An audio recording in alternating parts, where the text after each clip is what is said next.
What's up everyone, my name is Reese Stewart. I'm a guitar player based out of Michigan, and today I wanted to talk about how I came to understanding modes. So I know there's a lot of sort of mystification around modes, and they can be a little bit confusing to get into when we're first learning our scales and stuff like that. And we can kind of have misconceptions about just how much it is that we need to learn. So I want to talk a little bit about that today and hopefully demystify the whole thing for you. So what do we need to know before we get started? Well, we kind of need to know our 3-note per string major scale all the way up the neck. So every position, all 7 positions. So C major.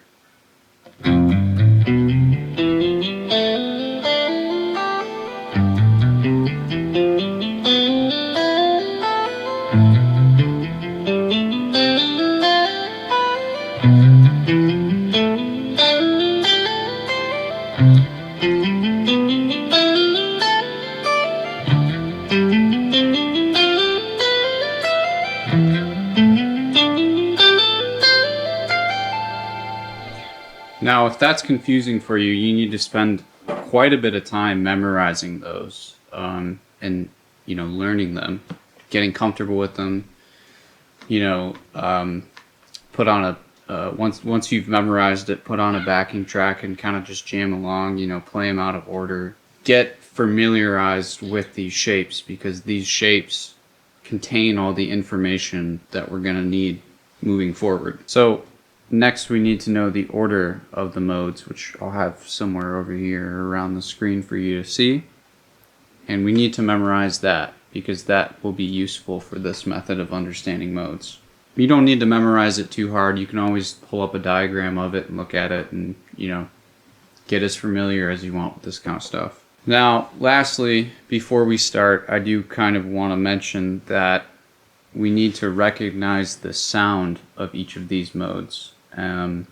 Which is something that takes time to do, and it's not the most important thing right away. I think it's better to maybe get comfortable with some of these shapes and know what we can play, and then through process of practicing it, we can kind of start to decide what harmonic information is useful to us and get familiar with it.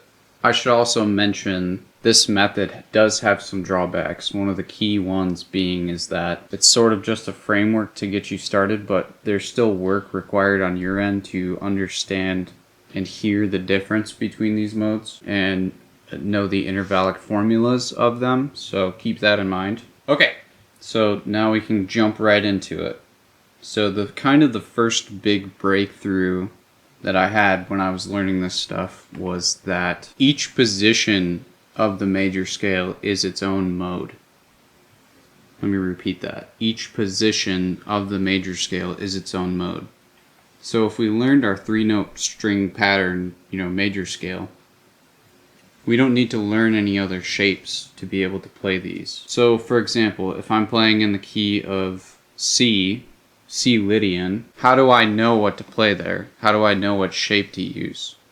Well, one, I know that Lydian contains a sharp 4, which makes it different from the major scale. So I could just use that information, take my C major scale, and sharp the 4.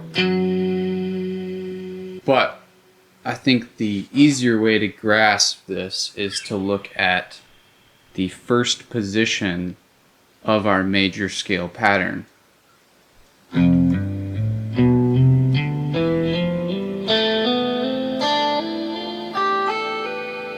Now, knowing that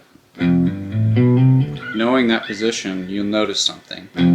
If we're treating this F here as our root, we have a sharp 4 inherently in the shape. So what can we do with that? Well, we can just put it over C.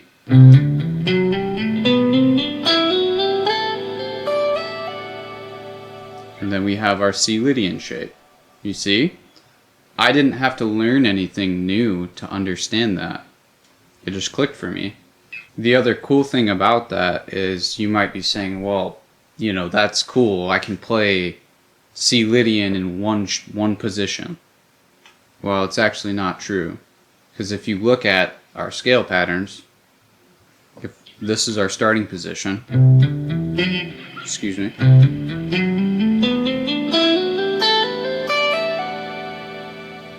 the scale just repeats as it would in the major scale. So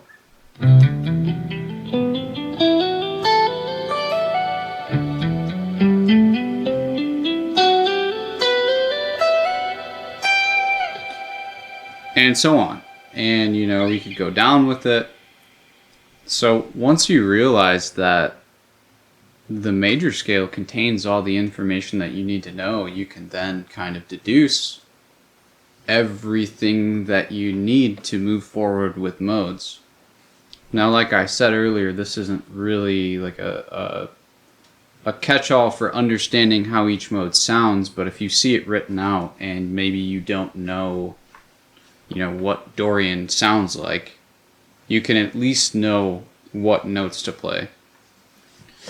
So, for example, let's try. So I'm not too familiar with Dorian myself. It's not a mode that I play very often, but let's try to use this method to play Dorian. So I want to play C Dorian. So what order is Dorian in our list of modes? Well, we see that it's the second mode. Okay, so that means I take the second shape.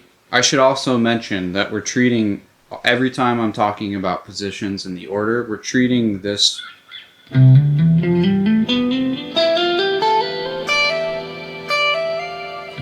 that as position 1 of the C major scale. So I might have called this position 1. Realistically, that's position 4. So my mistake for, you know, confusing you if that's confusing. But so that's position 1. What position is up from that? Well,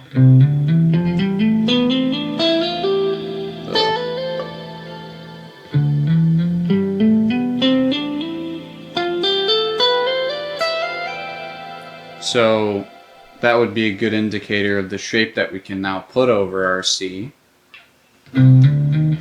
Excuse me. Excuse me.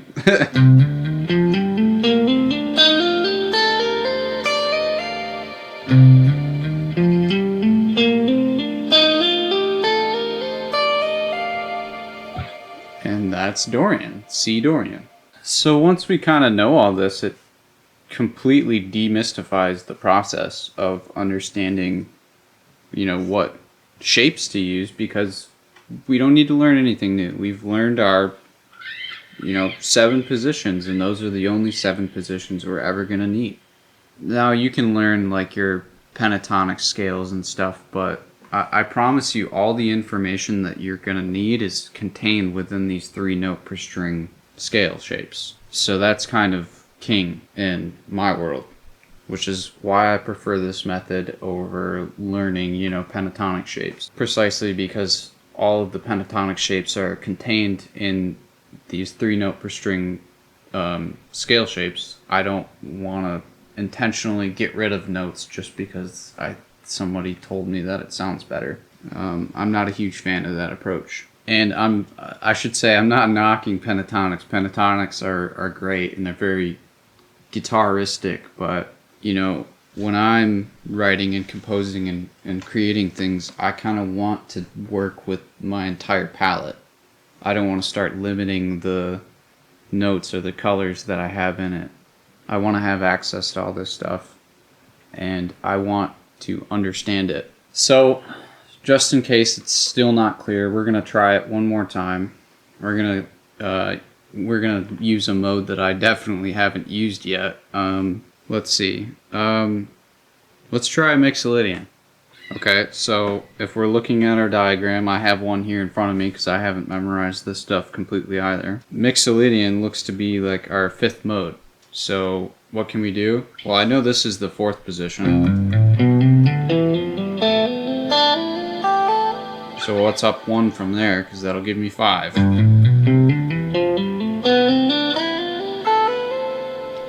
That's our Mixolydian shape. So if I just put that over C, which is the key we've been in this whole video. Excuse me.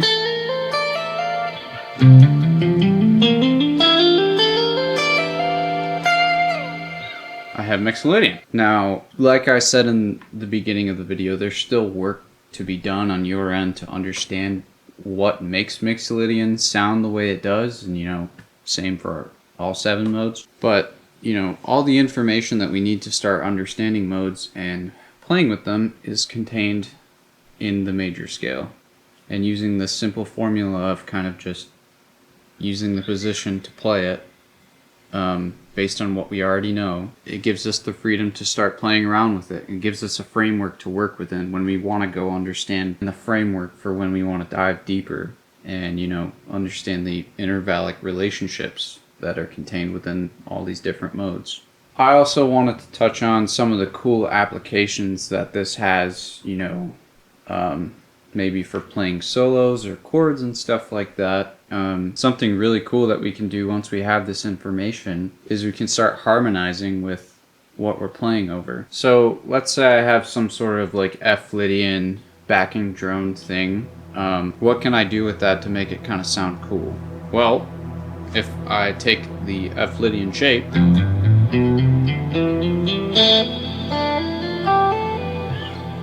you know, basically what we're doing is we're just playing the 4th position of the C major scale. So what I could do is I could play like a C major 7/9 chord over this F Lydian. It sounds really pretty. What else could I do? I could take the relative minor. Let's see. You know, this A chord. This A7 chord. And I could play that over it as well. You know, maybe I could do like kind of an arpeggio thing.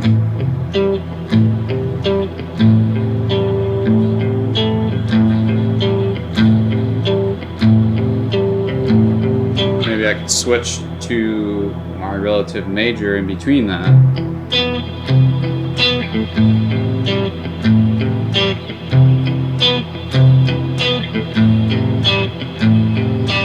So just by understanding these simple little tricks, I can now kind of start jamming and having fun and, you know, interpreting harmony in a way that feels free. Yeah, that about covers it. You know, I get that some of this stuff can be really confusing, and maybe there's some other stuff that I missed that might lead you to be confused with this video. But you know, that's okay. That's part of the journey. So if you, for some reason, didn't understand, it's totally okay. Watch the video as many times as you need. You know, maybe check out some other videos on the subject and, you know, broaden your perspective and give yourself every tool in the toolbox that you can to kind of understand this stuff, you know. Go easy on yourself is basically what I'm trying to say. You'll get it all. It will jump out at you the way it did for me, and it will feel great when you finally understand this stuff. Yeah, that's basically it for the video.